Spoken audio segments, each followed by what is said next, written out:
Howard Lindzan is the founder and general partner at Social Leverage. All opinions expressed by Howard and podcast guests are solely their own opinions and do not reflect the opinion of Social Leverage or StockTwits. This podcast is for informational purposes only and should not be relied upon for decisions. Guests may maintain positions and securities discussed in this podcast. Welcome back, Season 2 of Lindzanity. A lot of changes to the show, but not this change. We're having back as our first guest for Season 2 my good friend Farbood, who started Coinmine. Bitcoin is one of those ideas that I think is the future, and directionally at least. And when Farbood came on our very first show of Lindzanity, Bitcoin was at $4,500. Today it sits right around $10,500 about 6 months later. Farbood remains continually bullish, so we wanted to update everybody for Season 2.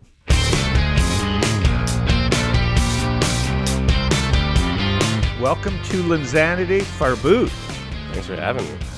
We're on the Periscope. We're very confused right now. We're periscoping, we're podcasting, we're live streaming, Should I start periscoping too? No, you don't need to double periscope. Should we join my developer Zoom meeting? So welcome everybody. You're looking live at a picture of one of the new innovations of our show, where our guests will be taking an Adderall or an Ambien. Okay. And you are our first guest. I'm a good one to test on. A new person on the show as well in the dark over there, in case you do take an Ambien and fall asleep. Okay. And he knows a little bit about everything. Okay. So he could take over for you and talk about Coinmine crypto. Not I very thought he was well, gonna but smack enough. me around and wake me up or something. So welcome my good friend Knut Jensen over there. Welcome, Knut. Well, thank you very much. He's I'll the make sure to tallest- wake him up.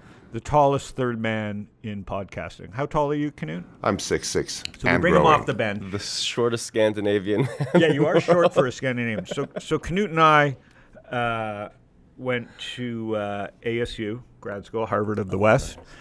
And what was I going to say? We partied. We had a good time.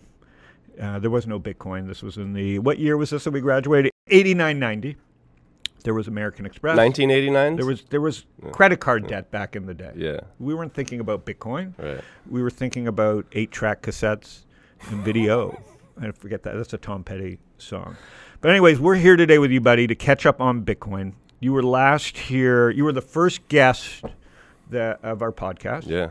And it's still at the going. time, I was joking, not joking, because I was serious. I wanted you on the show because you've taught me so much about the crypto space. You know, I was introduced to you through our good friend, well, your really good friend, Brian Norgard. Yeah. He showed me the app a year ago, Coinmine, and I was like, I'm in. Yeah. You know, it was like, to me, it was the easy bake oven of crypto. We needed I don't really necessarily understand the world of crypto. Obviously, it comes up in conversations in the VC industry all the time, but I was like, if we can teach people what it's like to experience like the moment of Bitcoin creation, like of crypto creation, that's going to onboard the next generation. So until all that stuff starts happening, so when he showed me the app, I'm like, let me meet Farbood. Long story short, I was in Europe, called you, we were like, did a term sheet over the phone. We're both Canadian, we'll get back into that. Yeah. And so when we were doing Lindzanity, I said, listen, the first Wall Strip show that I did in 2006 was about Apple. I was so bullish on Apple. My first show at Wall Strip, it was kind of like the first YouTube video series about Wall Street. I did a trend story about Apple. I think the stock was, $10. And, I went down to, it was very embarrassing. I had to dress up, go to the store, yada, yada, yada. The show was kind of a hit. Apple's gone up, 1,000% since then. So the top, my idea for the first podcast 12 years later was like, let's pick something that I think we'll look back at in time and go, this was a great topic of discussion. Right. And so you came on in April. You were here for our event, our partner event, and we started talking about Bitcoin. Bitcoin was a high 4,000s. Yeah, was it? Okay. And today we are at 10,000. 10, yeah. So to celebrate, we wanted to revisit. So for season 2, we did our first 10 shows, learned a lot about podcasting and video casting, and have a nice audience. Took the summer off. I'm back in Phoenix right now, which is where our studio is at Rensler Media, and wanted to revisit it because Bitcoin has doubled. Yeah. But a lot has changed and a lot has stayed the same. Yeah. So first is let's. All right. So do you have any medical conditions? Okay, so just. Unfortunately not. I'm just going to randomly pick one, and you're going to take it. All right. There, he just took it. This ought to be interesting. So Knut, this was Knut's idea. Just add more drugs to the show. Well, we figure Casper will be a great sponsor if you fall asleep right now. I mean, what we have some good taglines for Casper, or at least so there's 1,000 mattress companies. And for Adderall, don't do drugs, anybody. Yeah. But I have found that Adderall, as I hit 53, I took the story about my Adderall is I don't take drugs, except Ambien. And by the way, I'm off Ambien, so I feel great. You may not feel great in 10 minutes. We're going to find out. Yeah. I'll ask you questions that will gauge if you're sleepy. And the questions will have to then start getting easier. And we could talk about Star Trek and other things once you start hallucinating. But I was taking my son in who won't take his Adderall. He's ADD, won't take his Adderall. And so I went to the doctor with him. And halfway through the doctor meeting, this woman looked at me and she goes, you would benefit from taking Adderall. So I was like, okay, you could just sense it immediately. Finally, we're talking about me, because that's really what I wanted, some free advice. So I said, to come to think about it, I lack a certain amount of energy. I'm 53, motivation. I stare at the same page sometimes for an hour. I can't get through. She goes, why don't you try 5 milligrams of Adderall? Low dose. Flash forward. I mean, I feel great sometimes. Yeah. I don't feel addicted to it. In important meetings or whatever, I can take 5 milligrams of Adderall. It feels like it's way better for me than coffee, so I don't have to drink coffee. Yeah. So we'll know. And have you ever tried Adderall? Yeah. And it doesn't bother you? No, it doesn't. I tend to think that drugs are for healthy people. If you're really sick, it's like being on a drug all the time is might be helpful depending on what you've got going on, but it's also harsh on your body. Interesting. So if you're really healthy and you need it as an adjunct to Ambien's a great example. You're traveling, time zones. You need to get sleep. You've got work to do. Those seem like more responsible ways of taking things. And if you're healthy, you're not really going to suffer the consequences of doing something here and there as a supplement to your life. The danger of Ambien. Here's what I found with Ambien, because you've said you don't like it. It causes you to. Yeah, to me it doesn't make me sleepy. So I think you're lucky. Yeah. There's some people that eat. Some people that, like you said, have visions. For me, it worked. Yeah. Maybe that was the problem. It worked so well. Yeah. And I feel it's such a narcotic. Right. That I've battled it for 20 years. So I'm clean right now. It's been about 2 months. That's awesome. And as a 53-year-old person, sleep is like a subject that I'm fascinated by, and we're already off topic of Bitcoin. But I find that like being off it feels like that felt like a drug that I shouldn't be taking. Mm. And meaning regularly. It became a crutch. Yeah. And it became like, I can just type it. I can work on my writing at midnight. It's 1 o'clock and I'm wired. I can just at least take an Ambien. Yeah. Yada, yada, yada. Get out of it. So I feel like sleep, as we enter the next 20 years, forgetting crypto for a minute, sleep is going to be the biggest. Yeah, sleep's huge. I track mine with my Oura Ring. I don't get the Oura Ring. So Brad Feld, a lot of these people do. There's this movement to get 10 hours of sleep. This pitcher that just had his third. That's amazing. This pitcher that just had his third no-hitter. I forget his name. He's a great pitcher. He's going to Hall of Fame. Knut, you don't know baseball. Sleeps like my cat. He's not Norwegian. What's baseball? You see how helpful he is. Yeah. He was like literally working on something else already. This 10 hours of sleep, Brad Feld does it. He tracks everything. Yeah. I feel like that's even more of a nuisance. I either sleep or I didn't sleep. Right. Like I should know myself. Yeah. But I've gone to blackout blinds. I've got like Tempur-Pedic mask. But the travel is what kills me. Yeah. The ability to sleep is going to be like the crisis of, we can talk about global warming, but people are so unhealthy from lack of sleep. Yeah. How do you deal with it? I mean, just sleep more. Don't get out of bed. Don't get out of bed. So you're okay if, like, if you're not sleeping, to stay in bed still? Just stay in bed and fall back asleep. Yeah. I'm totally coming to that conclusion. Yeah. And to me, the Oura Ring, for what it does for me is like, it's like mild shaming. Okay. And I like that it basically does that. It just kind of shames me a little when I'm doing too much, and I'm like, okay, cool. Maybe I'll take it a little bit easier tonight. And I don't even think that, but just like in the back of your mind, you're kind of like, okay, 3 nights in a row of really crappy sleep, high heart rate while I'm sleeping. One of the best things it does is... So you track it? Yeah. Okay. It tracks your heart rate variability, which is sort of like a high-level sense of like your nervous system and how stressed or not stressed it is. But how does that help you know anything?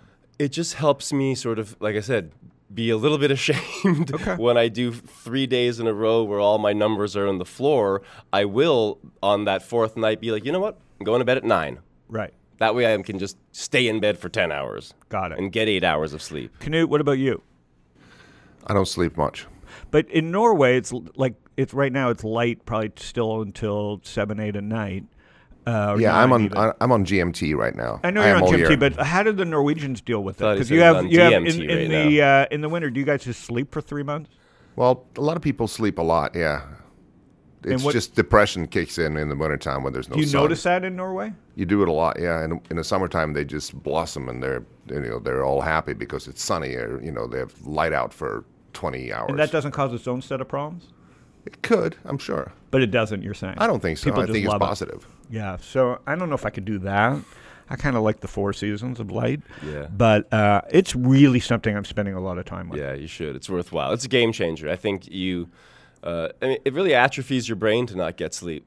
Yeah, no, I've noticed that even though I'm off and I'm not fully rested some nights, I get up and I still feel better than I did after Ambien. Yeah, most people say they don't get real good sleep on Ambien. All right, so before I turn off the Periscope and just focus on the podcast, but yeah, we're going to do another 10 episodes here. Let's catch up on Bitcoin. Great. So it was 4th in the 4s. Yeah. We're now over 10. Yeah. But that's only 5 months. Yeah. So we're in September 2019. What are you happy about? What are you sad about? Like, what's happening that's good? What's happening that's bad? Let's just do a brain dump on where we are with crypto and Bitcoin. So Bitcoin's hash rate, it's at an all-time high. And what is the hash rate? The hash rate is the amount of electricity and computation going to back and secure the network. Now, is that coming from so the question is that coming from like a focused area, or is it a good hash rate? That's a good question. So the bulk of the mining is being done in Asia. Okay. And there's a handful of folks that control pretty much all the mining. What's interesting is all the nodes that validate what the miners are doing are actually not in Asia. They're in North America and they're in Europe. Yeah. And I actually like this because it's global, and so we're all sort of getting tied into this together. Yeah. And the nodes, they're not mining next blocks and they're not making money for mining Bitcoin. Right. But they're validating the network, which is, just as important, right? Mm-hmm. It keeps essentially the miners honest. Yeah. So the fact that you've got the miners in one area and then the nodes that are validating them in another area makes a nice tension around keeping folks honest. Okay. And so by having an all-time high hash rate, it means... So you track that? Yeah. Okay. It means people are so bullish on Bitcoin, they're willing to keep pouring electricity into it, which costs money. Mm-hmm. They're willing to continue to improve the computation, which costs money to make new chips and manufacture them and sell them. Mm-hmm. So that, to me, is one of the more important ways to look at whether or not you should be bullish about Bitcoin or not. Okay. To some extent, it provides like a floor for what people are willing to even sell their Bitcoin for. It's like, I spent this much money on electricity to make that Bitcoin. I'm not likely going to sell it for less than that. Got it. And that's what I think helps keep Bitcoin having like a decent floor. I mean, it had 90% pullbacks. This pullback, but not on the hash rate. Even though the price pulled back 80% or so, the hash rate didn't. The hash rate pulled back 30%. So maybe like a stock, that was kind of like a divergence. So you had price still dropping 70% this time, but the hash rate never did. Yeah. So in the past, the hash rate was dropping 80, 90% too? No. Oh. No. So this time, Bitcoin kind of floored around low 4s, yeah. so it's down 80%, not 90%. And then we've had a great rally. Yep. What do you think drove that? Or is it, you don't know? I think it's tough to say. It's a lot of things. A lot of people are starting. It's easier to get into Bitcoin. You're getting institutional money into Bitcoin. I think anything that's sort of so directly tied to the memetic state of people's understanding of it is going to follow the more typical volatility and cyclicality that you'd expect of something that doesn't have, like Apple has these hard numbers of how much revenue we made each last quarter, for example, right? So people tie to that. Bitcoin is in many ways sort of tied to its memetic value.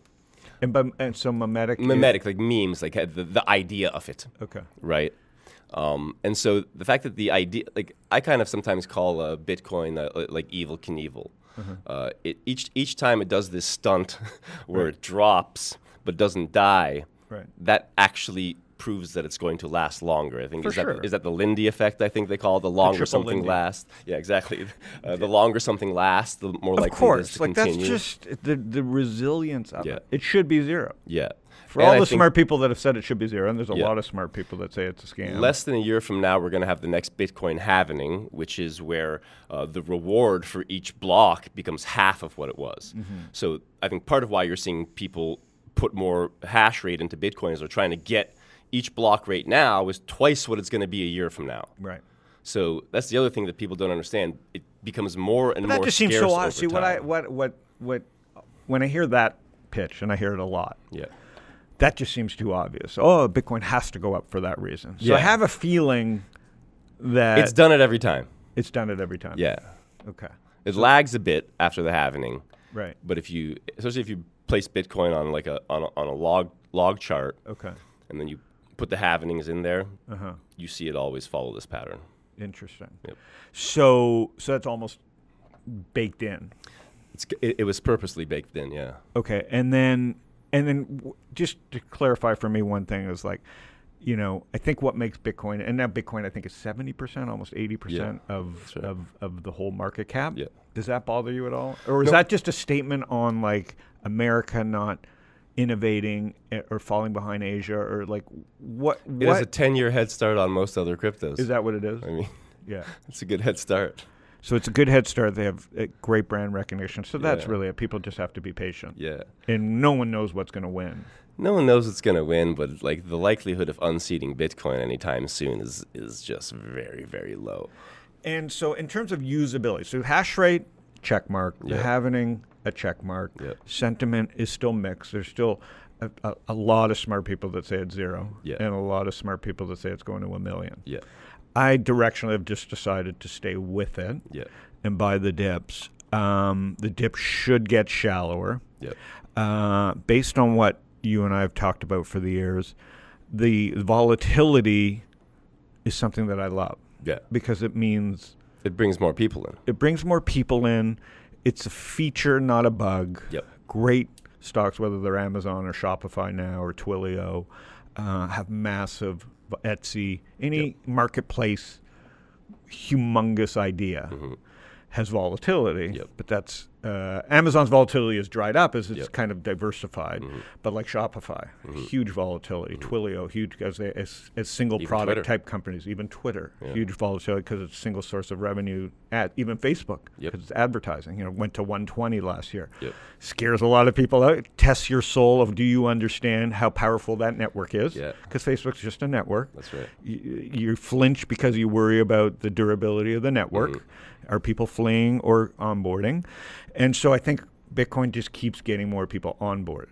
And that's defined as the hash rate, you're saying, or is there other things? There's other things. It's the number of wallets, daily so is that transaction increasing? Volume, number of wallets is increasing. Is transactions moving in the right direction? Daily transaction volume is increasing.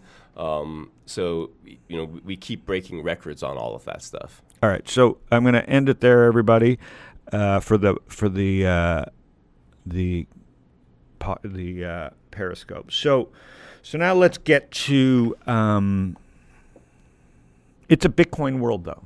Yeah. Who and what do you think? Ethereum. I own a speck of it. Yeah. What gets you excited about Ethereum? I think Ethereum is not trying to become a global reserve currency. Okay. I think so. They're just a layer, or they're trying to become, financial programmatic smart contracts for the finance world.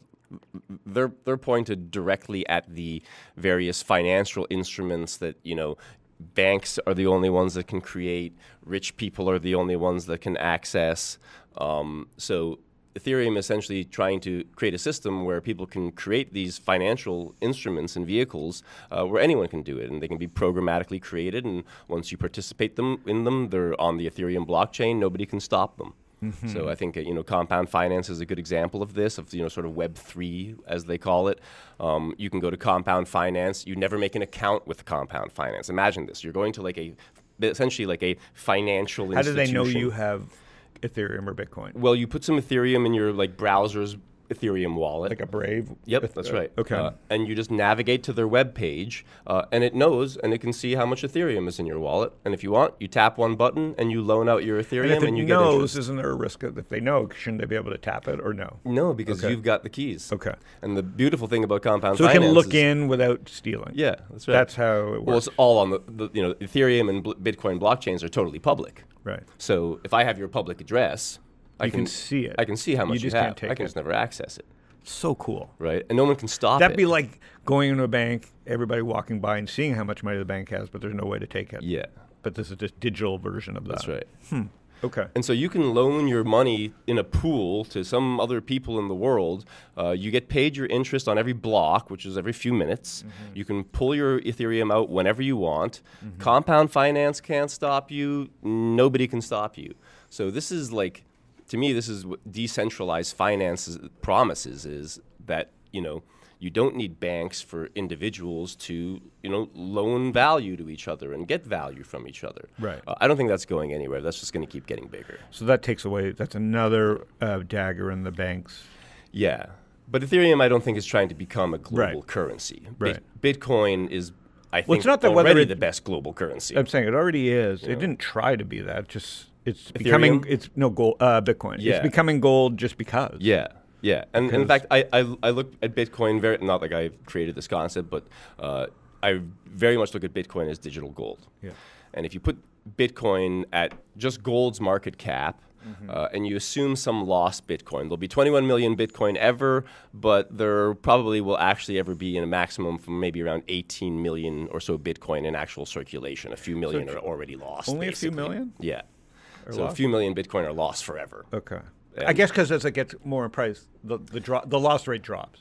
Yeah, people probably the loss rate was probably much better higher. care. Yeah, good point. Bitcoin so the loss rate has to be really dropping. Yeah. But it was much higher earlier. Yeah. Okay. And so if you put Bitcoin at gold's market cap, you get, I think, about $350,000 per Bitcoin. Okay.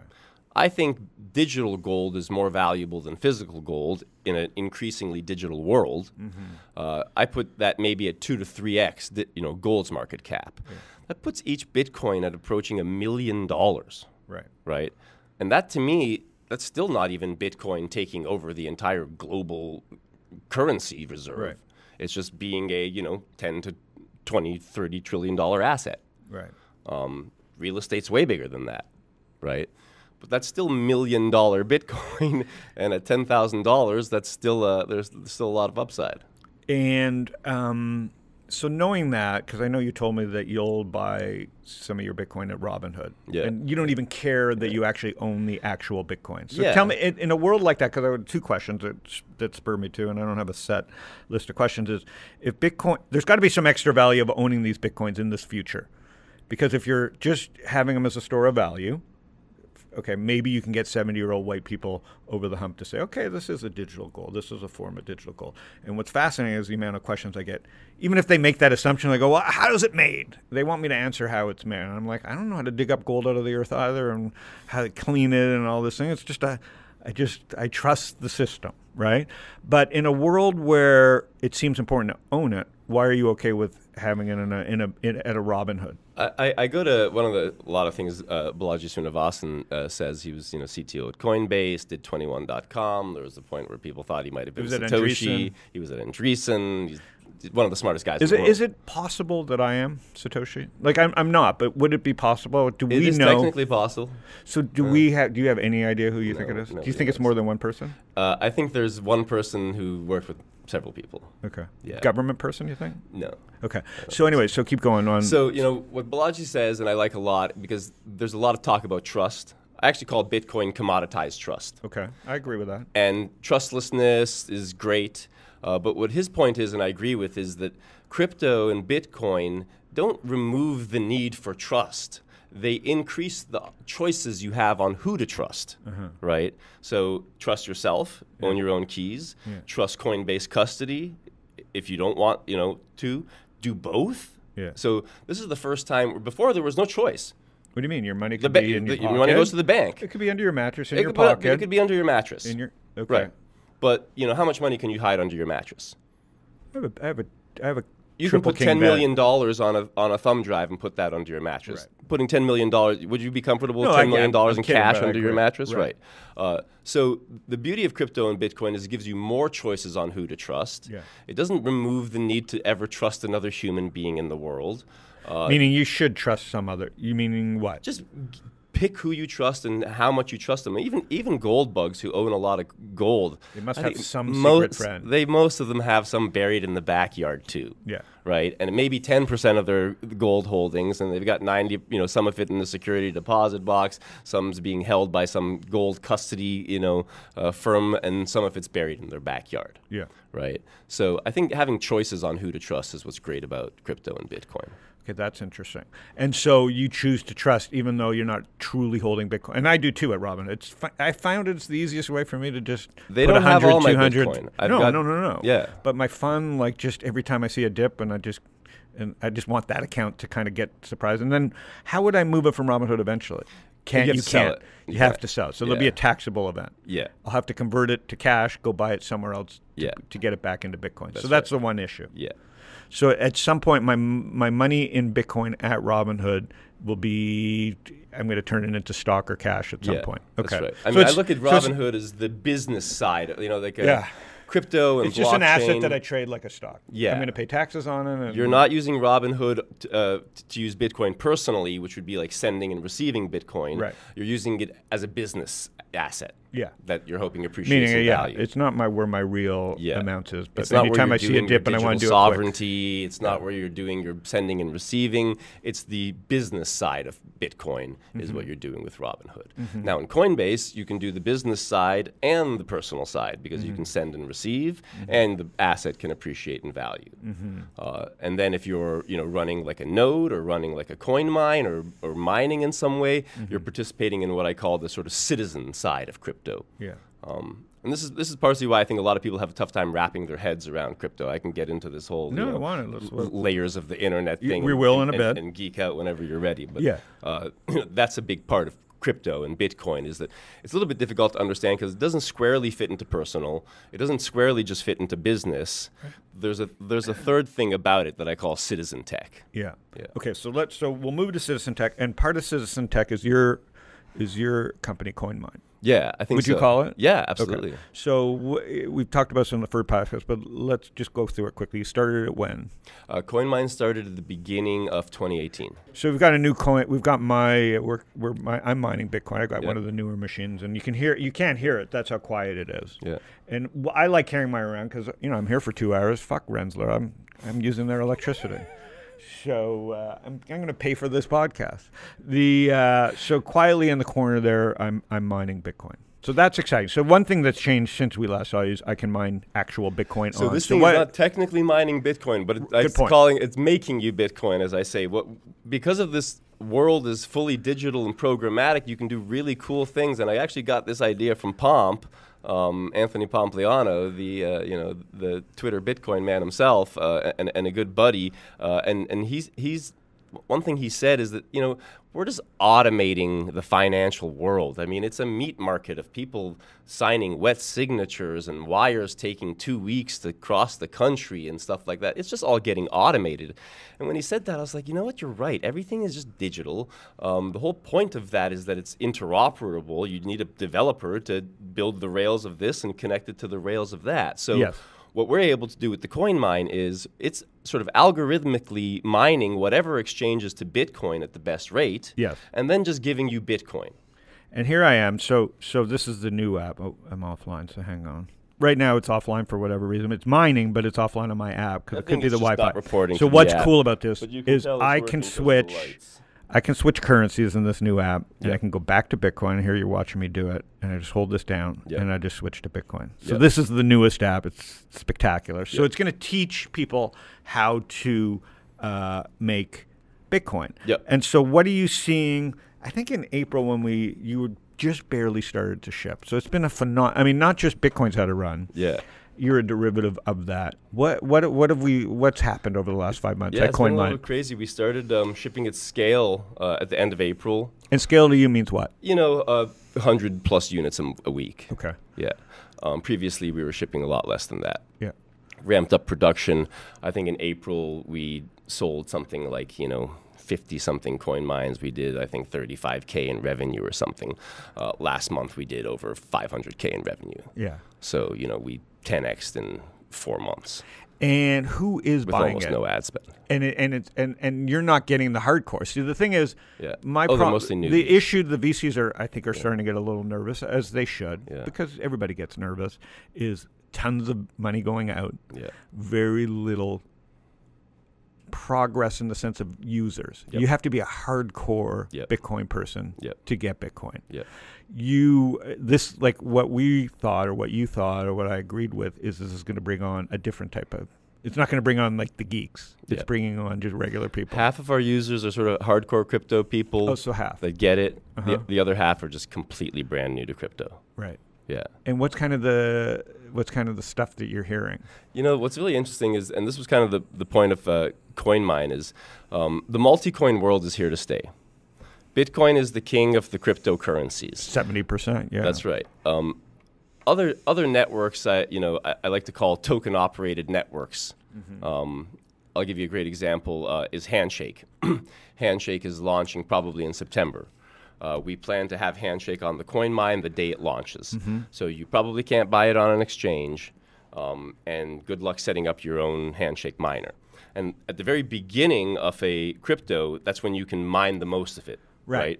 So very few people in the world will have the capacity to get Handshake, but if you're a CoinMine customer, you'll get a push notification, you open the app, tap just like you did, and you're powering Handshake. So what's Handshake?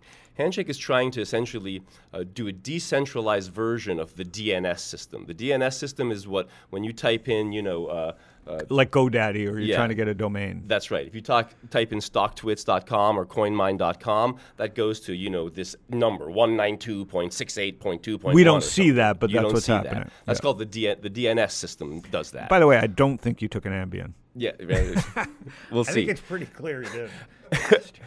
Once I get talking, there's not a whole lot that can stop me. Because if you're on Ambien, fuck, this is not a good ad for Ambien. And so Handshake wants to sort of not replace the DNS system, but have sort of like a parallel DNS system that can't be stopped. And this is part of the unstoppable internet. That's right. This is kind of like a VeriSign, but like a very non-governmental. That's right. VeriSign. So now, coinmine.com routing to a specific address can't be, because the DNS is controlled by a central authority. Who wants that? Anyone who wants to not necessarily have whoever happens to be in government that time or whoever is running this company decide whether they're allowed to share information with each other on the internet or whether they're allowed to exist in the digital world. So it could be Handshake will lead to communication or currency? Handshake will lead to websites that can't be stopped. And that's cool. So it disrupts like a Cloudflare, maybe. Yeah, that sort of thing. That's right. They're swimming in those waters. So nobody thinks that you're going to use Handshake to buy your coffee. That's not the point of Handshake. Yeah. we call it a cryptocurrency, it's better to call it a token-operated network. See, that's what's so funny is like the number one, whenever we talk about CoinMine, the number one feedback is like, what's my return rate? And I joked last time, I was like, I got people on StockTwits trading penny stocks, blowing their brains out, and they're worried about the return rate of plugging something into their wall that's going to expand their mind, teach them about education, saving, yada, yada, yada. And what they don't understand, because they just are so caught up on Bitcoin, is that a drop like Handshake, which is a brand new, I don't know, system? What do you call it? A brand new network. CoinMine is the only way, or do it yourself, is the only way, and mining these at the beginning is how you could theoretically get rich. It's not a guarantee. But if Handshake are to take off, you will be hoarding Handshake ahead of everybody else. Right. Yeah. So we launched Grin at the beginning of the year. Grin is actually trying to become a cryptocurrency. Obviously. I think it's the closest thing to Bitcoin since Bitcoin, personally. What's the valuation of the whole? Their market cap, I think, is probably between 50 and 100 right now. So it's still a pretty high market cap. Yeah, and what's crazy is their inflation rate is insane. There is a Grin being made every second forever. So that's not good. It is good in the long run. But what's amazing about Grin is despite the fact that it's essentially flooding the market on a daily basis with Grin, the price is still like, I think, $2, $3. Okay. It went up to $6. Well, they need to flood at the beginning to get it out there in circulation? Yeah, and their model is essentially, I think what's really one of the many things that Bitcoin taught us is that like a set monetary supply is important. And I don't know that it's necessarily as important that it be this monetary system, or this one, but it has to be set and people have to know what it is. So with Bitcoin, it was 21 million Bitcoin. But technically, eventually, over time, they will all be lost. Yeah. Take a couple hundred years probably. Oh, meaning someone doesn't pass it on the right way. Yeah, it's just that's lost. right. Sure. So Grin's idea is like we'll make a Grin every second forever, and so at a certain point, that percentage that becomes a very small percentage of the total amount, and eventually it probably just nets out what's being lost. Yeah. So then the total amount of Grin in circulation will probably level out. But they are taking the risk that they're wrong about that. Whoever set that parameters up. Whoever that is, because we don't know who made it. We don't know, Okay. So do you think that's an important thing going forward, is no one should know who the... I think it is important. Whereas Ethereum, we all know who... We all know it's Vitalik, and people pressure him, and he's a human being, and feels the pressure. So you think one thing we've probably learned is that Bitcoin, the way for it to become a gold is that there has to be some religion around. We don't know who invented gold. You know what I mean? Like, obviously, there's... Yes. Even there were people that knew who found it first, but they died, and it wasn't well documented. But with crypto, it's going to be hard to figure it out. And so you think like Handshake and Grin, what will make them more interesting quicker to learn from past is keep your mouth shut if you're the one that created it. Yeah. Handshake is out there, but again, Handshake, I think when you Handshake, do we know who the people are? Yeah, we know who they are. Oh, okay. And again, I think if you're doing a token-operated network, it's less important. Oh.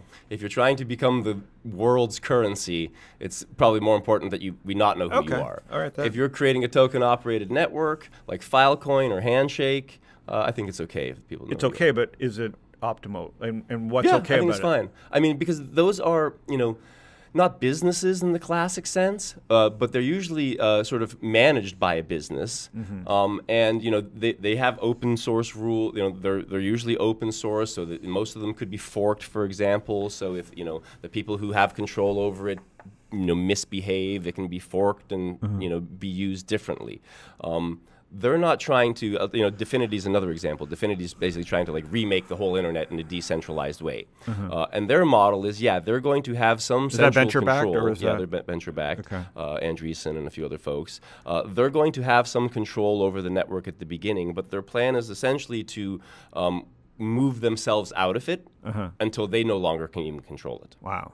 And along the way, that's important. They'll make some money. Yeah. Right? Well, that's just how it works. Yeah, but they're going to steer it towards something where they no longer have control over it. So it is truly decentralized, right? But they're going to sort of steward it that way. Yeah. And again, you're not going to be buying coffee with your Dfinity tokens. I still think that's a long shot. It is that's a long shot. That's not the one I would bet on. But I actually love think the Handshake idea. This whole thing is a big platform shift. I'm in the bucket that this is a platform shift beyond just dollars and finance. Yeah, I mean the Handshake thing's pretty cool. Yeah, because in an era where free speech, where all these fake free speechers are talking on Twitter, and there's so much fake free speech. Yeah, all these people who talk about free speech, they don't even understand it. And Cloudflare I think did the right thing. It's a company. They're not a utility. That's right. They have rules. They can do what they want. They can do what they want. Yeah. And I give Matthew and Michelle credit there, even if they're flip-flopping on other ways. Yep. They just said, just like Walmart said with guns, right or wrong, it's like, enough's enough. Yep. You guys are fucking miscreants,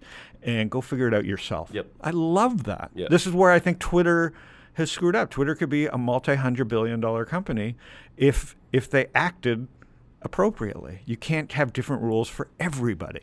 And and go back to Twitter, because this is the closest thing there is to a protocol. Right. I really feel Gmail and maybe it's a meme protocol. Yeah, it's like I don't understand technology, but I'm like, Twitter is the thing. Yeah. The fact that Twitter isn't Square or MasterCard or isn't Shopify bigger than Shopify or isn't Robinhood or isn't Bloomberg is.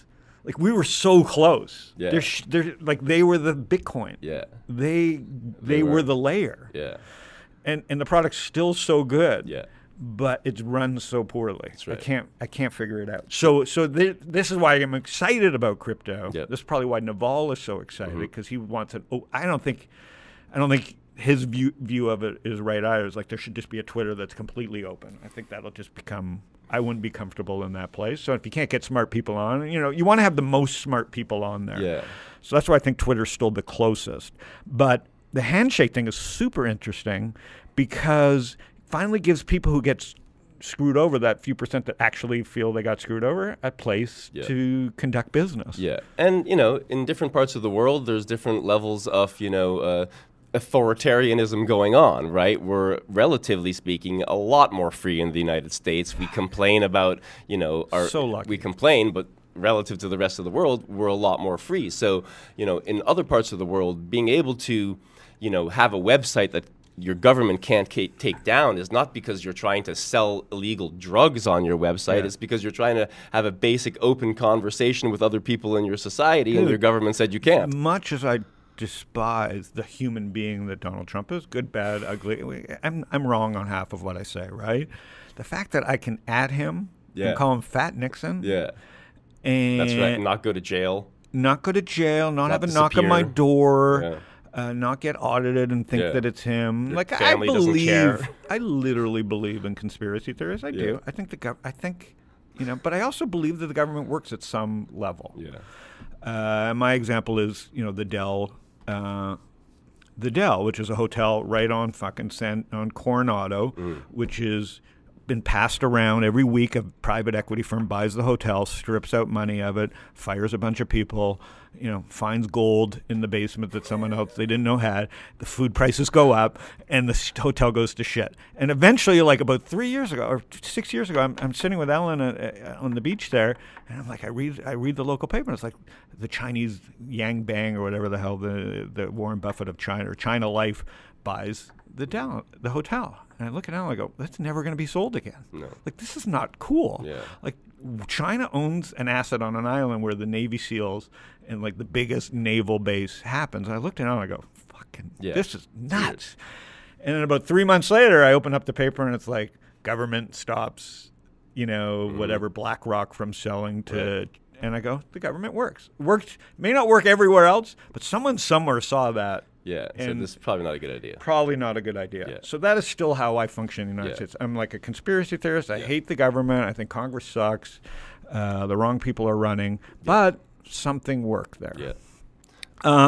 And so the fact that I can still do that is great. Now, if I at the wrong person, some crazy, lib or redneck, I'm not as wild with that. That's going after Trump for sure. You know what I mean? Like, so you still have to watch yourself. Yeah, and I think that's important. Show up at your house. And that's important. Yeah. Like, I know that, and I probably shouldn't make fun of the president, not because I'm not allowed to, just because I'm pushing my luck and I'm tempting fate, maybe. Yeah. But in this world of crypto, like you said, like with Handshake, that's an important thing. Yeah, I mean, you combine things like Handshake with compound finance, and now you essentially have real liberty, real freedom, where an individual can loan money and value to another individual. No one can turn the website off. No one can reverse the transaction. And would you do a contract on Ethereum to how you got paid back, or no? So what's the implicit? It all becomes a smart contract. Compound Finance gets their little piece. They send you out a thing to sign, or what? No. It's literally a click on a website. Wow. And if you want your money out, it's another click. There's going to have to be a major education layer in all this. Yeah, I mean, but at least people are educating people. Yeah.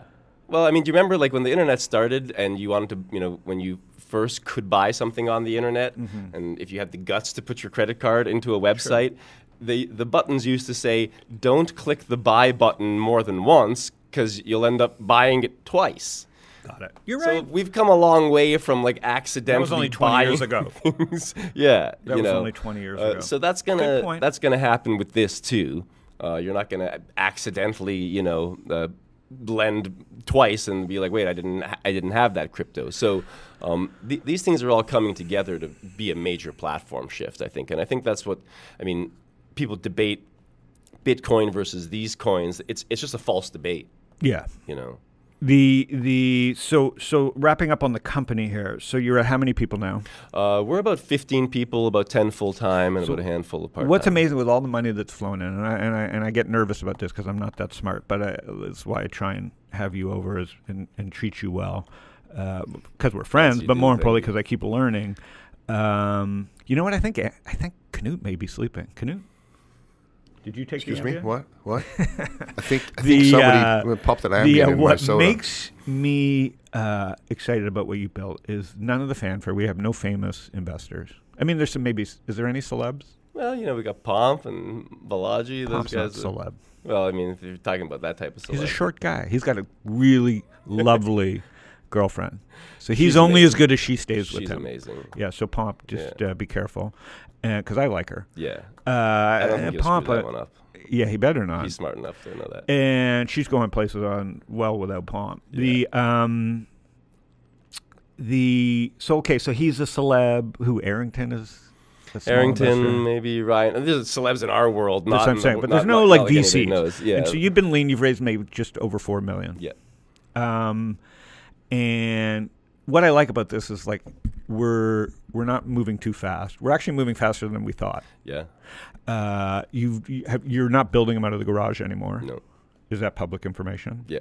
So we're okay to talk about that. Yeah. So how are you doing it? It's all China now. Yeah, it's all China. Does that bother the tariff stuff or anything affect you? I mean, it might affect us a little bit, not a lot. Mm-hmm. I actually generally think most of that stuff's going to go away. Yeah. In the short term. Well, the trade war's already over. It's just a question of what the it's a lot of posturing. Yeah. To some extent, there's going to have to be some renegotiations, new deals made. It'll all happen. There's too much for everyone to lose for it not to happen. Yeah. It hasn't affected us really, and if it does, it'll be a small effect. I mean, when you, for us and our partners in China, we're a team. Yeah. This is American citizens, Chinese citizens working together. This is a beautiful thing. Right. This isn't, Chinese government, American government stuff. This isn't. These are just people on Earth working together to do cool things with each other. And to me, that's a really amazing thing. I mean, I've been to all of the factories that our stuff is made at. They're incredible conditions. You couldn't fix up that place to look that way in 24 hours to put on a show for somebody that's coming through there. Right. But the reality is, you may have to one day move. Just like Apple has possible, to, Nike, they're all doing it. I mean, the world is changing. But it's much easier for you at your size to move than somebody else. Yeah. But you're not thinking about that stuff today. No, we're not thinking about that. And volume-wise, so 500,000. How is the word going? So let's talk about marketing in a Bitcoin world, because Facebook does not have their shit together. Yeah, I mean, Facebook is, we're finally starting to get ramped up on Facebook. There's been some hiccups, but they've been super helpful in trying to get us through it all. The Facebook stuff works remarkably better than we thought it would. I think people don't understand this, man. Facebook, you have to understand that works. Yeah. That people are there. Oh, it's crazy. I mean, I'd love to pay Facebook $1 million a month if I could. Yeah, I've heard similar stories. And we'll get probably there. And it's kind of nuts when you think about we're one we're a Fortune 500 company, and I'm sitting here thinking about maybe giving Facebook $500,000 to $1 million. But 10 years ago, you would have been thinking about giving that to Google. Is that the same thought anymore? No. Amazing. No. Yeah, it's a completely different world. I mean, especially because of Instagram. Yeah. Right. I mean, our product is physical, so it shows well in videos and ads and things like that. Versus most cryptos are just concepts. Yeah. It's tough to make an Instagram well, app. This is turning electricity into money. Yeah. Full stop. It's an Xbox that turns your electricity into Bitcoin, as I like to say. And okay, so you ramp it up. It can be endless growth possibilities just because of Facebook and social networks, people learning, teaching, educating. Shipping is the number one thing that moved the needle for us. Shipping. Just shipping the device, getting it into people's hands. Got it. That's the number one way people hear about it is somebody bought it, they told their friends, they put it on social media. Not when you post on social media, it's great, but how many times can you do that, right? It loses its effect very quickly. It's the masses that keep doing it, that keep selling more, because we track why people bought. When they bought, we asked them, how did you find out about it, etc. Yeah. It's pretty much all word of mouth. And what are the two, you're an e-commerce company in a way? Yeah. So what are the two things that today, that we talked about this, that exists today that make, you made the machine, yada, yada, yada, you're a smart person, but what are two things you couldn't live without today to take it to the next level? Yeah, Shopify is one, for sure. Okay, and we can talk about Shopify. Incredible business. $45 billion company. Like I was telling you the story of my daughter. I have this thing 8 to 80 brands in Shopify, and then I'm working on this other list of contenders, meaning companies that aren't quite known to 8 to 80-year-olds, but founder CEOs still. It's just a matter of time before they become 8 to 80 brands. Yeah. And those are better companies to own than the actual 8 to 80 brands because they're still in their growth phase. Right. I think this company's still.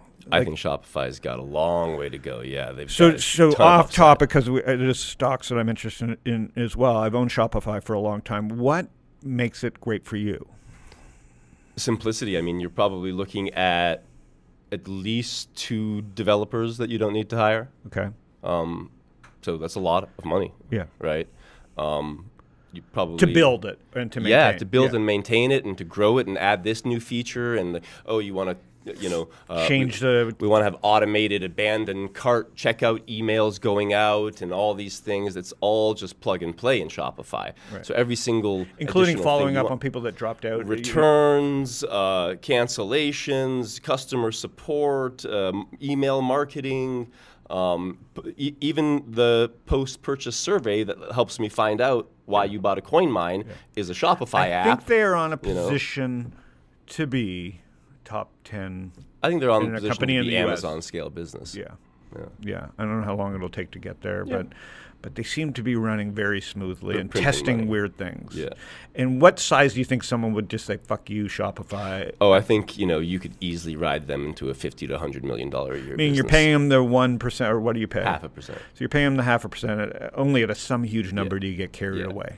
And when you're at that scale, you have Shopify Enterprise, which means they literally have people dedicated to you. Yeah, there's got to be someone making a decision. Even Toby was like, "Okay, dude, we'll cut it for you. We want your business." There's still going to be somebody up in the high suite going, "We're not losing that account." That's right. Okay, so that's my favorite company. Yeah. And what else?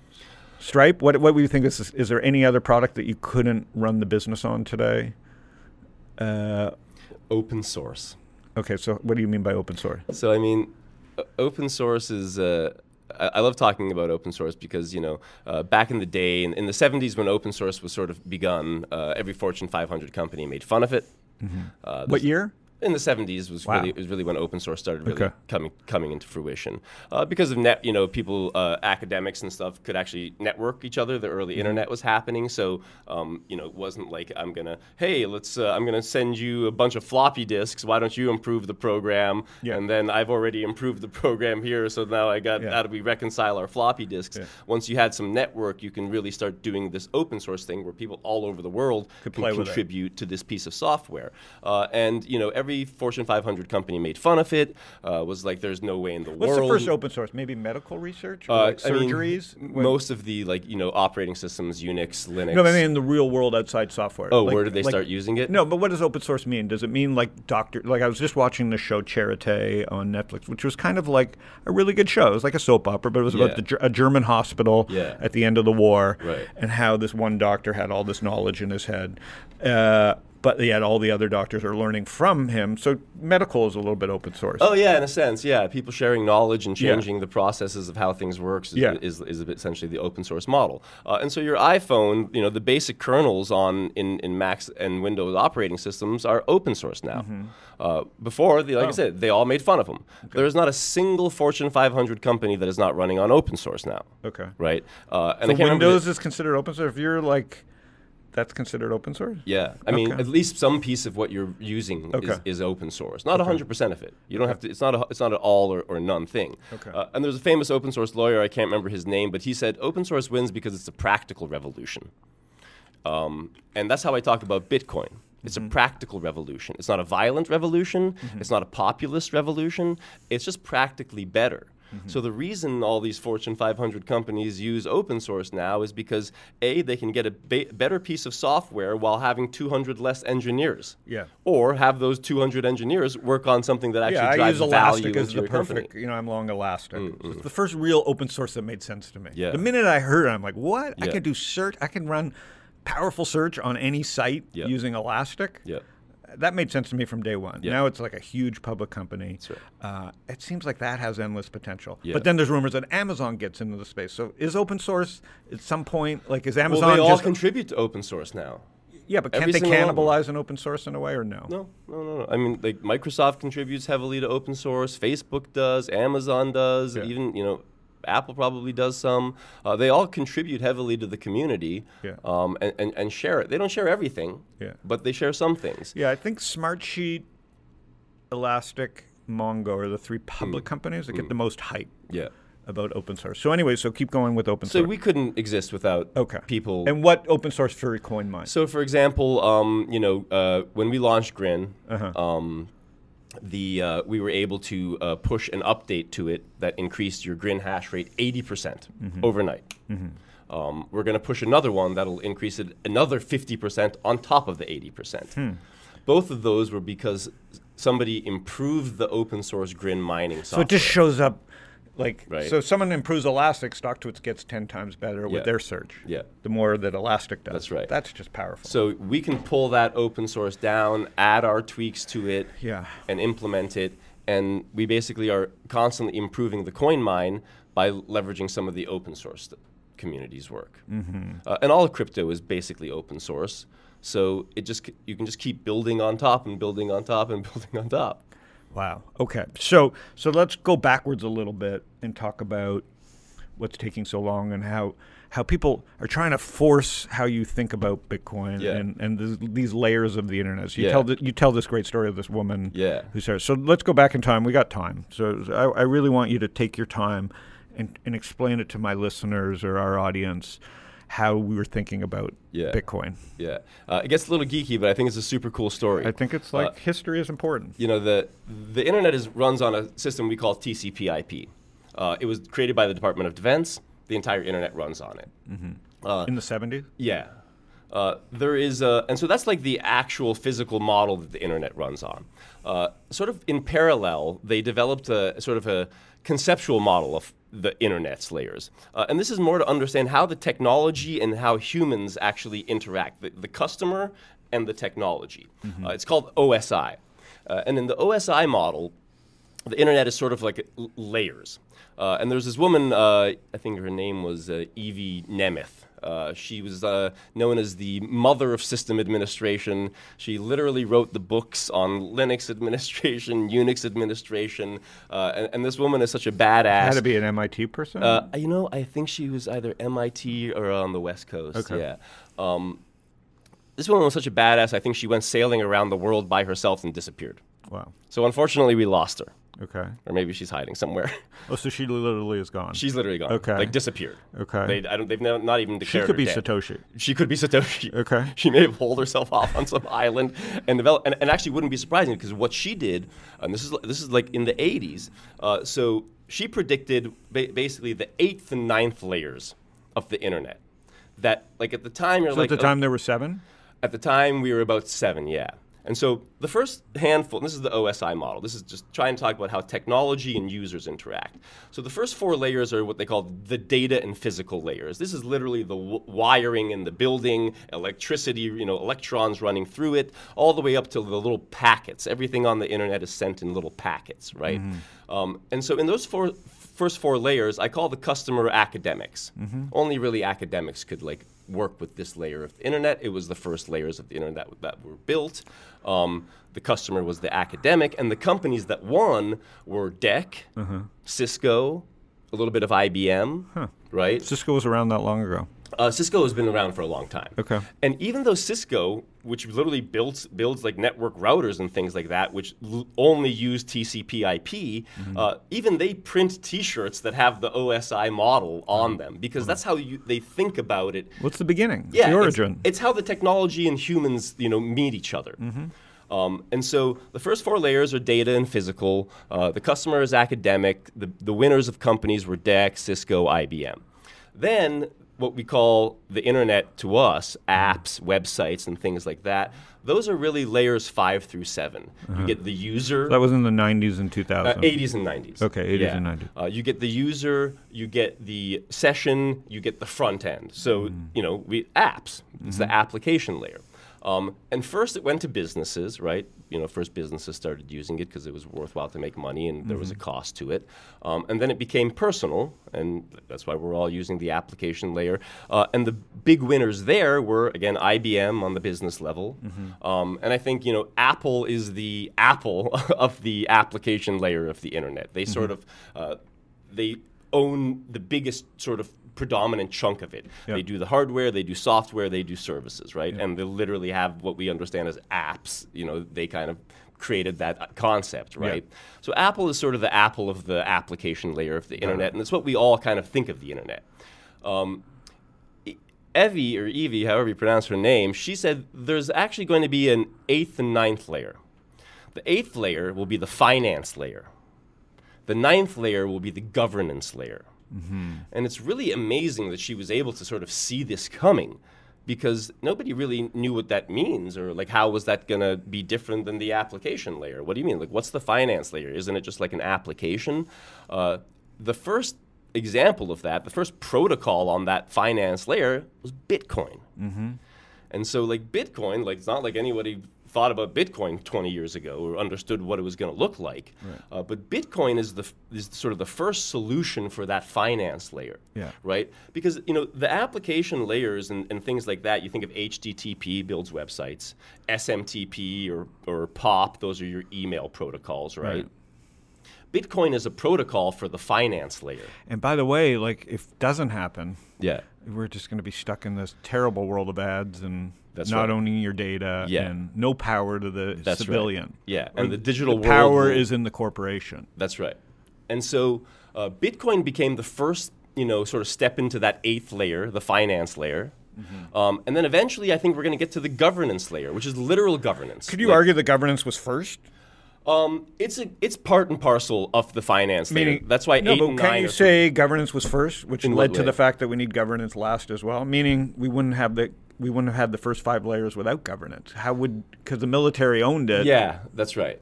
So meaning part of the problem. But this means of governance in the sense of an open protocol for running governance, as opposed to a closed protocol where a handful of people decide. But that's what I'm saying. So we already have the closed governance. Yeah. So you're saying the last and final layer will be open governance. Yeah, it will be open governance. Because in a world where governance. handshakes exist, there will need to be governance. Yeah.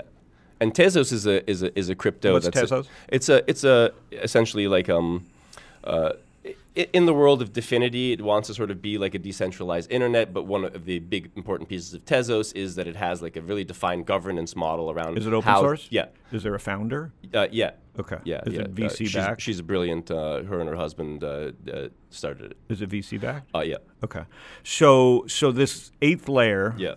She didn't know what it was, but you she think it's predicted Bitcoin. It. Yeah, and it became Bitcoin. And so for me, I look at the 8th and 9th layers. I call them, so the application layer was business and personal.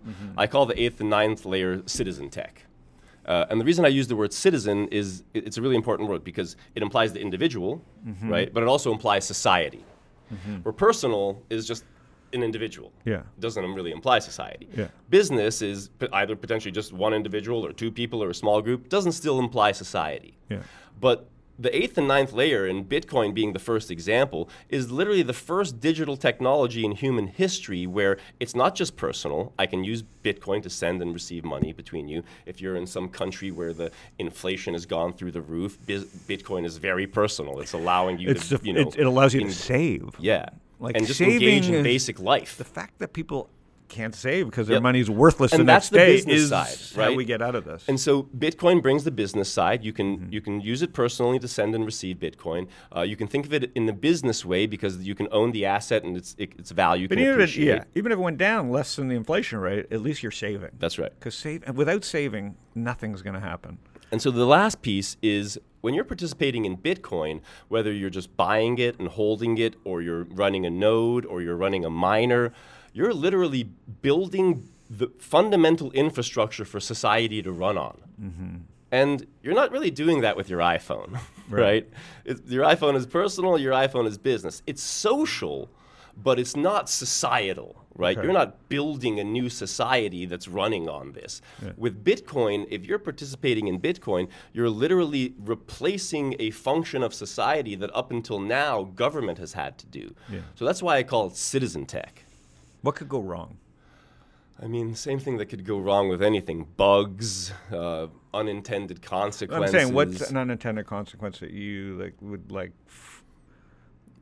You know, that's a good question. It's like the same thing as I take this back to I actually compare like Bitcoin and these things to the Gutenberg press a lot. What could go wrong with the Gutenberg press? Well, it led to the Renaissance. It led to Enlightenment, but it also leads to people sharing nasty books about how to make pipe bombs and things like that. Yeah. So what could go wrong is humans. Okay. Like any other tool, which is good because humans are humans. Humans are going to human. Yeah. And so what Coinmine is trying to become is sort of a successful company for the 8th and 9th layer. Okay. Because the tech required is different. Is this new to you? Is this you thinking, you start the company, it feels new? Yeah. This hypothesis. Yeah, this is something I've been developing over the past couple of months. Not to form fit, you just are starting to see it? It was because like every time you try and jam Bitcoin and crypto into personal or business, it just doesn't quite work. You get part of it and then you miss part of it. And then I'm like, what is the framework that captures it, right? Because personal and business captures the iPhone really well. Done well. Yeah, it makes all sense. Yeah. And then when I'm like, oh, this is the piece it's missing is that societal level where you're actually building an infrastructure for society. And then I'm like, what's the right word for that? I played around with sovereign individual a bit because I love sovereign individual, the book and the concept, but I'm like, it's too big a word. And it's just like, what does it even mean? And then it just popped in my head. I'm like, oh, it's citizen. Okay. It's citizen technology. And so when you plug in a Coinmine, it's personal, it's business, and it's citizen. Yeah, you own every aspect of it. Yeah. You're in control of it. You're in control, and you're building a society. You're literally contributing to building. Well, there's some trust because you're taking a piece of that's for sure. So there's a little bit of non-citizenship. But you could send your crypto out of our wallet into your own. And you've closed that loop now. People can now send it out. That's right. So that's a good point. So you're literally building society when you're running a Coinmine. It's personal. You can use it to send and receive crypto with each other. It's business. You could increase the value of it and you can more. Literally, this is again, what's amazing about Bitcoin, it was public day one. Yeah. So literally Grin, public day one. Yeah. Handshake, public day one. Yeah. There's literally someone in the middle of the country who gets this as a gift, could literally be the first few people that mine something that becomes the next Bitcoin. That's like a really powerful thing. It's like planting a tree, but like globally digitally, and like you are Jesus Christ of, you know what I mean? Yeah. 1,000 years from now, people will know to trace who mined those first few Grin. Yeah, I mean, we had people all over Middle America. That's why I try and think about it. It's just new religions forming. It's just no different. Launched. Yeah, it's just new religion. It's a new religion because it's powerful. It's so it means powerful. what it does to you. It's just freedom. Yeah. So okay, I like that. Yeah. And so you're still formulating. So the 8th and 9th layers. So CoinMine becomes part of citizen tech, meaning it's very personal, it's business, but it's yours. Yeah. And what is the end game of citizen tech? I mean, the end game of citizen tech is the end game of Bitcoin, and this platform shift is to pull power out of central authorities, give people more choice on who they trust, right? You'll always be able to run your software on AWS. Maybe eventually they decentralize a lot of their stuff because they want to compete. But the idea is to have a choice between whether you want to run your web on AWS or Blockstack. Blockstack is another really interesting Union platform. Square backed it. So Blockstack is AWS. So do you see money? A What does that mean? A decentralized version of that, where again someone would it be can't free? stop it. No, it's not free. So who are you paying? You'd use So that's a great question. The same way Definity or This is so interesting. This will keep Amazon on us. This is a big idea. That's Blockstack. right. Okay. So it's the most simple relationship. Like the reason you get crypto when you plug in your CoinMine is you're giving computation. You're taking your electricity. I think this is the hardest part for me to understand. And someone's using the computation, so someone's paying you for the computation. But what does it mean in English? How do you explain that in English? It's just like any transaction. Like if I grow an apple, right, and I give it to you and you pay me for it, I gave you an apple. We're growing a Bitcoin. You gave me money. Yeah. Here, I'm giving you computation, and you're paying me for the computation. Okay. So with Blockstack and Handshake, you're going to be literally running the infrastructure for the internet. Crazy. Right? You're building society, and you're getting, for people who want to use the Handshake network for their websites, but they don't want to run a miner, they pay the people who are doing the computation. Got it. So just like you could pay me for an apple, you can pay me for my computation. Mm-hmm. And so what gets built? So what is the most? So Blockstack allows you to do what?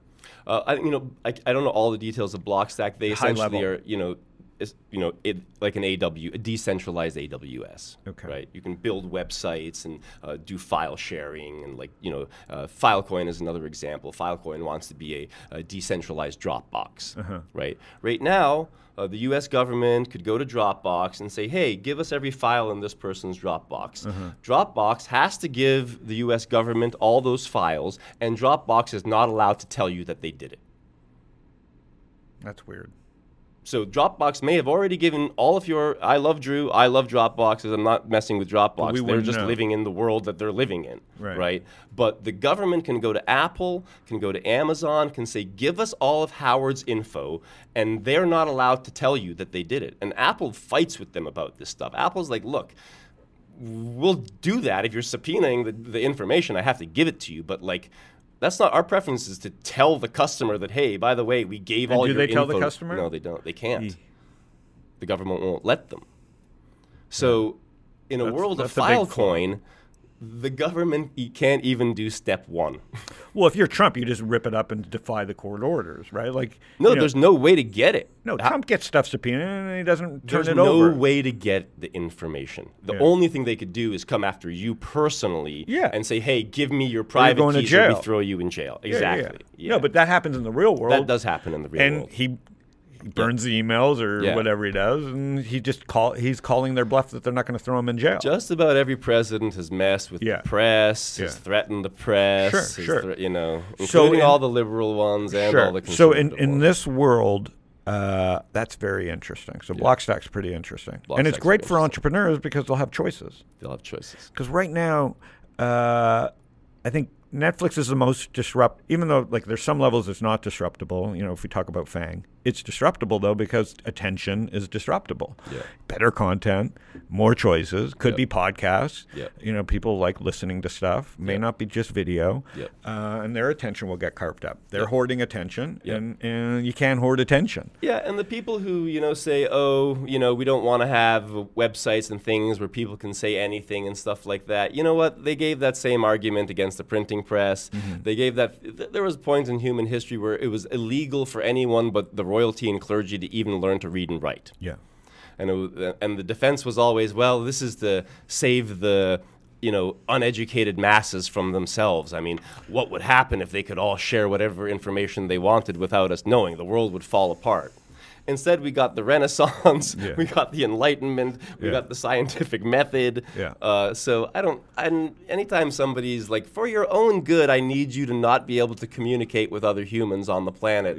I'm always a little bit suspicious. So is there a thing where it could backfire for America? Like I read most of the innovation now is happening not in America because of our, like Van Eck is a friend of mine, and they've been doing ETFs for 100 years. They can't get an ETF launched for crypto. So is there that type of innovation? Right? Not just that. If we can't get that innovation done, if we can't get it into the masses' hands and educate them through just ownership, the innovation is going to happen outside of America. It's going to happen everywhere. I think we're just moving to a situation where the United States doesn't have a monopoly on innovation. They definitely don't anymore. Right? But is there a risk of them having such a low amount of it? I don't think so. Okay. And so enough about all this. I want to end with just going, what makes an entrepreneur? Because I think people were asking me in the first thing is we get into like, because we invest in companies and we're an investor in you. You're 40 years old. Yeah. And what do you think what do you love about being an entrepreneur? Yeah. And what do you think the driving force that made you want to do this yourself type of stuff? Because this is not your first rodeo. No, it's not my first. I've probably a weird hypothesis on this type of thing. I think a lot of this stuff just comes from like your body. Like if I don't do this, I have anxiety, right? If I have to every time I've had like a job where I work for somebody else, I just behave as though I'm the CEO of that company. Well, they were lucky to have you then. Thanks, I appreciate it. Well, and it can cause trouble because I'm trying to get something done, and people are like, "Oh, you're not the CEO of this company," and it's also good because you're driving initiatives that help the company. Yeah. So to me, I just find that I actually have as much as anxiety and stress and things that come with being an entrepreneur. For me, it's actually less than working for someone else and not having this sort of influence and be able to provide what I think I can do for the world in a way that's not being sort of held down by somebody else's, agenda. So, sometimes I lovingly refer to entrepreneurship as a disease in the sense that if you don't have it, don't necessarily wish it upon yourself. Yeah. Right? Well, that's where I get this entrepreneur. They read about it, and so they think that they're that. Yeah. I don't know if you can read about it and it's not romantic. Yeah. It's not really sexy. It's a lot of hard work. You have to work hard to not burn out. Yeah. But to me, the rewards far outweigh that sort of stuff. Life is short. I've got to, I want to put my little ding into the universe. That's what kind of gets me up in the morning is doing something that I think has meaning and value. And there's so much capital in the world now. It's insane. You probably don't need other people's money to start your own business. I'm talking people out of it. It's like a bootstrap. I can't believe I'm saying that to people. There's no code stuff happening now. You can literally build an Airbnb clone without ever writing a line of code. Wow. Right? So the opportunity for entrepreneurship is greater than ever. I encourage anybody who feels that itch to go try it. But bootstrap it, just bootstrap it. Yeah. Yeah. If it's e-commerce, you can use Shopify and Twitter and build your brand. And test one product and find out whether this is for you or not. Yeah. In a low risk way. I do that all the time. Yeah. I think Y Combinator, as great as it is, doing a disservice. Because it's a factory. And for Y Combinator, the factory makes sense. Right. Here's the formula that works for Y Combinator. Y Combinator, we use automated lawyers. We'll use everything. Yep. Just don't vary from the machine. Yep. And if you do, we told you not to vary from the machine. Yep. And it's good and it's bad. Yep. And I don't think it can be automated. And so I think kudos to YC for building that. But it feels like we're heading to an end of an era there because artisan entrepreneurship is going to come back into the fold. I don't think there's cookie cutter ways to do notes. I don't think there's cookie cutter. I think we're going back to the era where here's the pie. Yep. What does the pie look like? We need to get back to educating. Here's the pie. How much can you live with? If we took this amount of the pie away after 6 years, are you going to be okay with the pie? Yeah. You know, just real basic building principles of a business. And we've lost that, like, ability to do that. And it's been good and bad. That's given us thousands of companies. So we've had this explosion in companies and entrepreneurs. But I think we're going to have to go backwards now and go, okay, those are great. But now let's get back to educating how this really works. Yep. And are you like the role that you have today versus starting? Like, are you comfortable in that? Like, what is the day to day for the CEO now of a company that's doing, let's say, on an annual run rate, $4 to $5 million a year in their first year of sales? Are you doing the same stuff you were doing before? Or no. So how has that changed? The team is a well-oiled machine now. Mostly anytime I dip my toe into the waters of what are they doing, I'm just like, everything you guys are doing at this point is over my head. You're totally crushing it. I did my job. If I have work to do, if I'm doing work, I'm doing the wrong thing. My job is to keep the lights on, keep everybody working well together. Yeah. And have the right people in the right roles. So you would say as CEO of a company that's even still so early and not profitable, it's keep the lights on. Yeah. Make sure you don't run out of money. Yeah. What else? Make sure everybody works together really well and make sure everyone's in the right role. I think those are so that's recruiting, communication. They trust you to make sure there's money in the bank. Yeah. And setting in processes that help you integration do less is work. The big word that I use. Integration. Is keep folks integrated. Yeah. And I think, that's good advice. I think the reason I chose, more media and education and investing money is because I looked up to VCs and the idea of like, the process. Like, I wanted to be I was an entrepreneur. I didn't necessarily choose it. It was. Yeah. And my problem was everybody else thought I was an entrepreneur. So, I was so good at selling myself as an entrepreneur that everybody bought it. Yeah. And in the end, I didn't know what the hell I was doing. Right. And because I wasn't built Nobody does. You know what I mean? Like those are I couldn't pull myself out of the minutia. Still can't. Now that I have a team like Tom and Gary, I can because they don't let me into the minutia, and so it's like nothing for me to do, even if I wanted to do it. And so that's important. Right people in the right roles. But like when I went out to raise formal capital, everybody just was so sold on me being an entrepreneur. It's like, here's the money. You're great. Yeah. And I think that is a big problem in the industry, especially as money has become a commodity. It's like if they trust you, they push it in, and there's nothing, and then you're out there as a fake entrepreneur. I've considered myself almost a fake entrepreneur. I had no formal understanding of what an entrepreneur was, but I was a good salesman. I don't have any problem with people putting money behind people like you. I mean, if you no, but I do. Okay, fair. Yeah, because I'm a case where like maybe there should have been a better thought out. It's like, Howard, no, you know what? We like you, and you're backable. But you like, might here's not the be here though without having gone through that. Oh, for sure. No, for sure. Luckily, I saw, my weaknesses, but no one was willing to point those out. But you were never going to be confronted with them until somebody, gave you this money and you went and tried this thing. And like when people talk about how much money. The real danger was the success because Wall Strip, my hedge fund, everything worked. Wall Strip, 6 months. So everybody's like, oh, Howard's a genius. Right. And I'm like, no, right place, right time, good product, knew when to get out, good instinct. You know what I mean? I think the world would be great with a couple 100,000 more Howards. I understand, but my job, I feel like my job and VC's job is to make sure we pick, when everybody wants to be this Howard or this you or this like next Mark Zuckerberg, I think the VCs are doing a bad job of vetting and talking to them and slowing them down and saying, do you know what you're up against?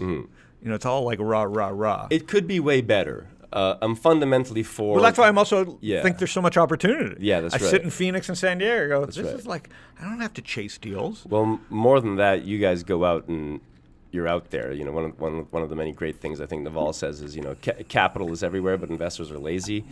You guys are not lazy. I know. I know how to do what You I do. came to our literal garage with your daughter and spent 3-4 hours in the garage with us, and very few people do that. Yeah. And that works. Well, I know that works. That's our edge. Yeah. Because my competition is waiting to huddle around a YC event or a Techstars. And I used to do that stuff too. Yeah. But I immediately, once it got crowded, I was like, wait a minute. Yeah, their lives are good. It's hard to fault them, but they end up in They're part of the machine. Yeah. And I think for this industry to get to the next level, we're going to go back to artisan, which is, it's just a cycle. The artisan of it all is important, and I think the models will change. Do you think anything? You were born in Canada. Mm-hmm. No, I was born in Iran. You were born in Michigan. I was born in Iran. Oh, Iran. Grew up in Canada. Yeah, so when did you move from Iran? When I was 3. Okay. Yeah. So it was your brother also was born in Iran? No, my brother was born in England. Okay, so England and to Iran. Yeah.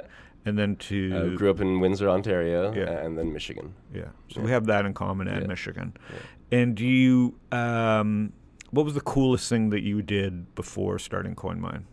Was it the Princeton stuff? I was building computers since I was a little kid. And so my first startup was in high school with my best friend, building computers for friends and family back in the day. So, that's sort of... I've just kind of had this entrepreneurial itch my whole life, And how has it changed, though, from starting a business then versus today? Not much. Really? Yeah. So it's the same thing. And what's the worst thing that has happened to you as an entrepreneur that you've seen? The worst thing that's happened? Lost some friends. Yeah. Yeah. So not about the money. It's just people that... No, the money's been good. No, but I mean, losing money is not the thing. Oh, I mean, losing money from from what we've raised, for example. I mean, you got to spend money to try and make money. So somehow the money's going out the door, and whether you're right or wrong, or timing the market correctly and things like that, a lot of that stuff is out of your control. Yeah. Losing friends and things like that is more in your control, probably. Yeah. Probably screwed up a bit there. Yeah. But that's what's just going to happen. Yeah, it's going to happen. And what's your take in general on the economy in the U.S.? Do you think about that at all? Because of crypto, I would not normally ask an entrepreneur of a small company, but you have to think about it. Yeah, I mean, I think the global economy is pretty extended. Not sure what we're going to have to go to an alien species to bail out the central banks, because there's no one left to bail out the next group, and the central banks are the next group to get bailed out. Who's going to bail them out? The people. It's going to potentially get really rough. But these all line up good for Bitcoin?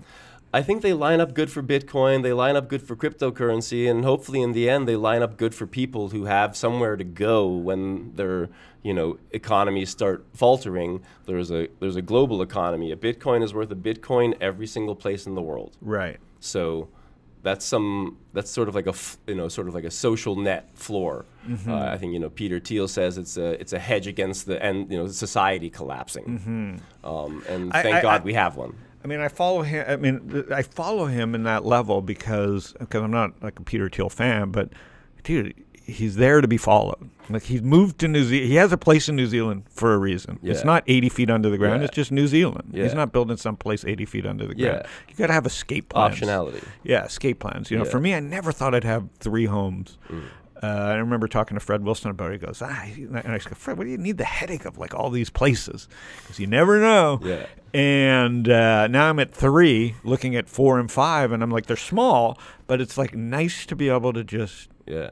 And we live in an era where it's like very low overhead to live that life. Yeah, and the more worth you have, the more targets you have on your back, whether it's not people like killing and kidnapping you, but the government coming and being like, hey, we've decided that it's 80% taxes now on people like you. Well, I'm saying California is like that. Like, I never thought I'm out of here. We would leave California. And I don't blame it on right or left or liberal or Democrat. California's fucked up.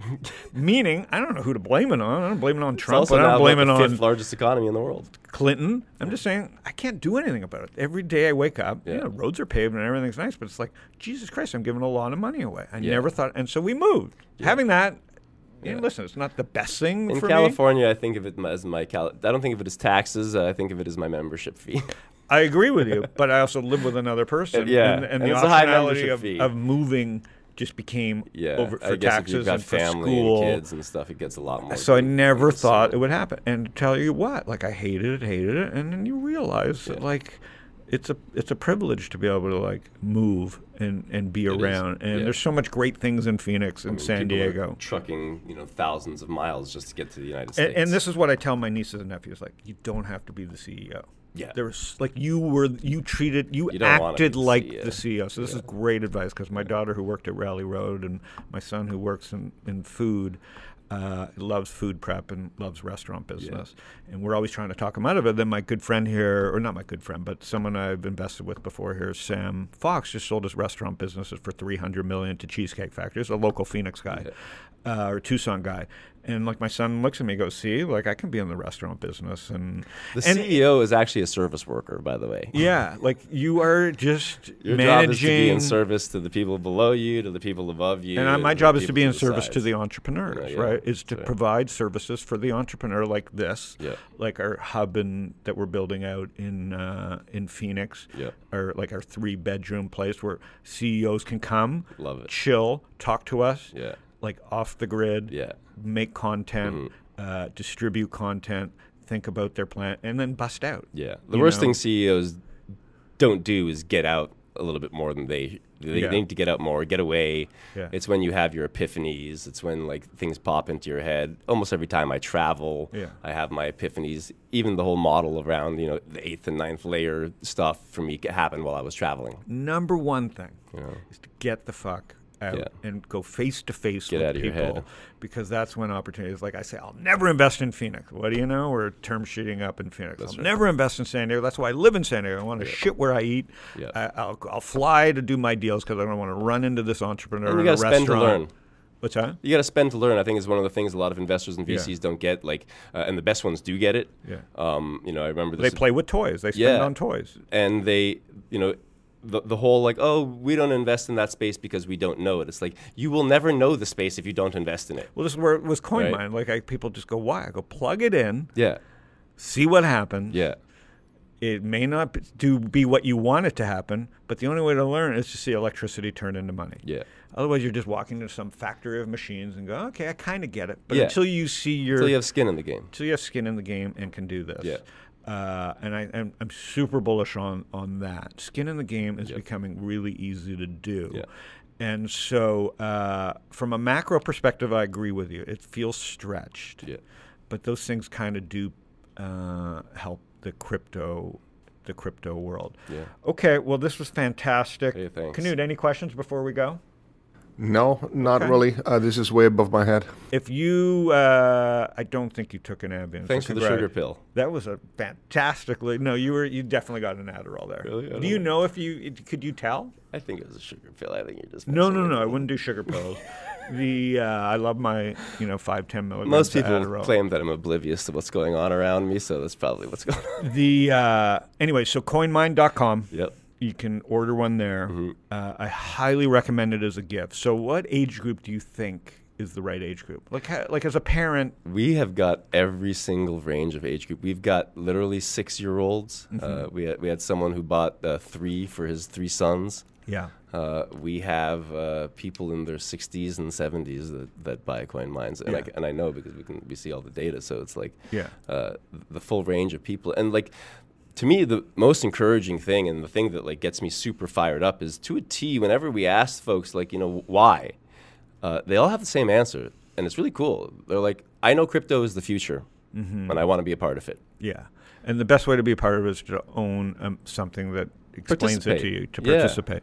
Participating is everything. You don't have to run the company. That's right. The other great advice I think you gave is like, act like the CEO. You may get into trouble, but you're going to always get in less trouble acting like you want the company to succeed that you work for. And if you hate the company, leave. Like if you really hate the company, just go find something else. There's tons of opportunity. Yeah. There's tons of opportunity. Okay. Thanks, man. Thanks for having me. All right.